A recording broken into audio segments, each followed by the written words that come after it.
Even before today's official announcement of the services that are going to be extended to Pongo Coast, I already knew which services, but I didn't know the routes. So I ended up haphazardly guessing that 34 would go via North Shore, and yeah, turns out it really does go via North Shore, but I didn't even guess this part, this small little part. So yeah. And one thing that you would notice is that, good news, this bus service, which was bound to be introduced by Go Ahead, this version of 383 got rejected. It was supposed to be Pongo Coast to take Lee and then looping inside Pongo Interchange. That has already been taken care of by 117. So whoever actually thought of 117 absorbing what 383 was supposed to be, you're a genius. Now there are two more. This one and this one. This one will definitely be introduced. You can just ask any intel from GAS. They would tell you that this thing is gonna become a thing, but not so soon. This one is, I don't know whether they're gonna introduce this or not. This is part of like the backlog. So the backlog refers to like services that may or may not get introduced. So there is this one, there is this one which is like overdue. There is this one which you guys have already seen like a small snippet of. And then there's also the 140 extension to Towner and McNair Road. And what's so special about that one is that this bus service, that amendment, I'm just gonna draw it. So 140's route currently right now it's Lorong 1 Geylang, Upper Boon King Road, Geylang Baru, and then it's gonna go one round and then St. George's and St. Wilfred's Estate, and then like this. So in about year 2021, I have seen the posters before. The extension was supposed to be just a mere square. But over time, this is new. I mean, not really very new, but they added this sector as well. The whole reason why the 140 amendment to like Towner and McNair has been delayed is because of residents' feedback to like the grassroots, if I'm not mistaken. So they were unhappy that so basically the residents along here who are coming from like Kallang MRT, they're really unhappy that they had to like go one round to reach here. So I don't know how true this is, but I have no evidence to prove this. There may be like something like this or this, like, during peak hours to mitigate the time wasted at Balestier Road. And then it will just be 140's current route. Maybe something like this. So this amendment, it's overdue by like, I think around 4 to 5 years. I cannot count, but yeah. And yes, one thing is the grassroots. They took in the feedback from the residents and then they feedback to LTA. And then the other reason is because the flats along this extended sector, they aren't done. I think they're almost done. So I think they're just waiting for that. So this is the kind of thing whereby what I'm trying to say is that some amendments can really go overdue for a very, very long period of time. Because the time I saw this amendment, it was in like years ago, like literally years ago. And 34E happens to be part of like this whole backlog of services that are waiting to be introduced, like when the time is right. I wouldn't really consider this like as a part of backlog because this 104 was actually relatively new. At most it's like 1 or 2 years. I don't think it's like to the point whereby it's like 4 to 5 years. So the main point is that bus route amendments, the discussions and everything, they take years and they do not happen immediately. And when it happens, it's not going to happen in one go. 104 is going to be introduced. It's just not going to be at the same date as 34 and 117. And then when you're talking about Woodley, this one's going to be at a later date. This one is overdue ever since like around the same time as 140. I've already talked about this in another video. It's via Bidadari Park Drive. And then the thing about these is that like I don't know if they got rejected or not in some way or another, but I have seen the poster for this one before. I haven't seen the posters for these two. Although I was told that this one is going by Upper Serangoon, and then this one is going by these two are going by Serangoon Avenue 1 to the back door, like Bidadari Park Drive. That one part that like 148 currently serves, you know, like the back door section, Bidadari Park Drive. So it's gonna go via there.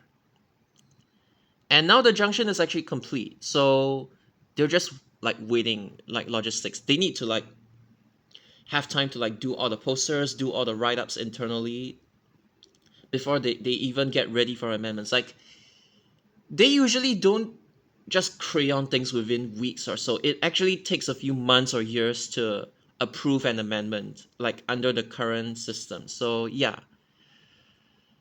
I'm just kind of I think it's a case of whereby wherever 82 terminates, this one would follow as well. Be it like Serangoon or like not terminate, but wherever 82 touches, be it Serangoon or like Bidadari, Woodley, this one would follow as well. So it might even be a case whereby these two remain untouched, you know, like as per status quo right now.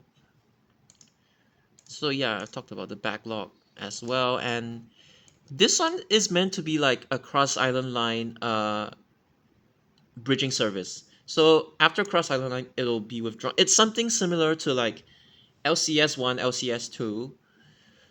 But again, this one is part of the backlog. I don't even know if this one would even make it or not. Oh, and I forgot. There is actually one more in the backlog, which is this one to Tengah. Not to Pongo Coast, but this one to Tengah. This is also part of like the current backlog of services that are either waiting to be introduced or they're finding a better solution to you know, how would I put it? A better solution to replace said existing solution. And then there is that like Chinese Garden MRT to Tengah service. I'm just gonna call it this for now. I don't know if it'll be integrated with like 240M in any way, but let's just take it that this one, the residents are like feedbacking to have such a service from Tengah to Chinese Garden, because 870 kind of throws Bukit Batok West a little bit. And the residents, they explicitly mentioned that they want a bus to Chinese Garden MRT. So again, yeah, this one is like actually quite new. So, but you can take it that anything below this blue line that I'm drawing right now, they are part of like the backlog, as well as these as well, excluding this one, because this one's already confirmed to be that they're going to go ahead. They're going to introduce it. That they are definitely going to introduce this. It's just not now. It's going to be at a later date. But 104 has been confirmed. I asked like go ahead BCs. They also confirmed the existence of 104. Because I'm not kidding. That 383 was supposed to be Punggol Coast, Teck Lee, Sentul Crescent, and then Punggol Place, and then loop inside Punggol Interchange, the current Punggol Interchange. When you think about it, this route, it looks really stupid. So again, thank you to whoever who suggested using 117 to do this instead. And then I'm just gonna draw in the other routes. Yeah, this is 34. And then allegedly, if you like piece the puzzle together, 104, obviously it's gonna still serve like the, what do you call that, waterway point, because you cannot miss out on that. I might be wrong, but it looks like 104 might just take New Pongo Road so that it's more catchment to what's that university? SIT, yeah, SIT. So yeah. And whether 104 goes inside New Pongo Road, that little stop, that will affect whether 84 G and W exists or not. As in, like, if 104 is gonna be sent to this stop, then 84 might just be reduced to, like, I don't know how to say it, but like it might just be reduced to the old route before the G and W was in place, because 104 already covers like this sector. But if 104 doesn't go into the stop, then 84G/W would continue to exist. But even if 104 was sent to the stop, there is one good thing about 84G and W. It's when Pongo LRT, the West Loop, it something bad happens to it, and then it's like a bus backup option, 84G/W, for like Samudra and the Pongo Point to reach SIT as well. So realistically speaking, I don't think 84G/W is like going anywhere. And obviously, as you know, this one it's already been cancelled. Uh, as in, like, they could still use this number for a future feeder bus service. It's just that this iteration of it, thankfully, it got cancelled because they extended 117 there. So now it's just a matter of like whether 34E is gonna be a thing, but I don't think so soon. The one that will happen in the near future is 104. But as I told you, it's a later date. And again, you can just take it like this. Wherever this guy goes or loops at, this guy would follow. The benefit of sending 81 to Bidadari is that it finally becomes bidirectional again after it got kicked out ever since the old Serangoon interchange, rest in peace, was no more. And because you know 81's frequency is like it can go up to like half an hour, 35 minutes if something bad happens. And then because it's a loop service, and then traffic congestion and everything, it leads to all these irregular frequencies, buzz bunching and stuff like that. So this one extending to Bidadari Woodley ITH is a good thing because this thing is already along Upper Serangoon Road, and extending it wouldn't really do any bad to the service. It's not like a feeder service that's enclosed within the town and shouldn't go outside of town because there is like external traffic outside of town. But 81, since it's already along Upper Serangoon Road, might as well just extend it to Woodley. So yeah, again, I don't know this, and this. I don't know how many of them would actually make it to Bidadari, but this one, it's for sure. You see a GAS office inside of like Woodley ITH right now. It's currently still vacant, but it'll be GAS, as in the what do you call that? The passengers service center or office 2, the smaller one. And the last thing is, yes, the relatively new ITHs like Pongo Coast, Bidadari. I don't know about Pasir Ris, but and then even Tuas, they have spaces to park bendy buses as well. I'm not saying that like there will definitely be bendy buses in those interchanges in the first place. It's just a provision, just in case they want to consider bendy buses. But just in case you see new ITHs without bendy bus slots, do not be alarmed. It just depends on like which era they were crayoned in. So I'm just gonna draw like a rough graph. 2012. This was before RW was like deputy director of LTA bus assets. It was like his superior that was like doing all the damage. Any ITHs that were planned, like the blueprint was planned and finalized before 2012, they would have the bendy bus slots, as in the ITHs. Any of them that were crayoned in between 2012 and 2015, these ITHs, because as I've said, you cannot just change the blueprint, these new ITHs will not have bendy bus slots.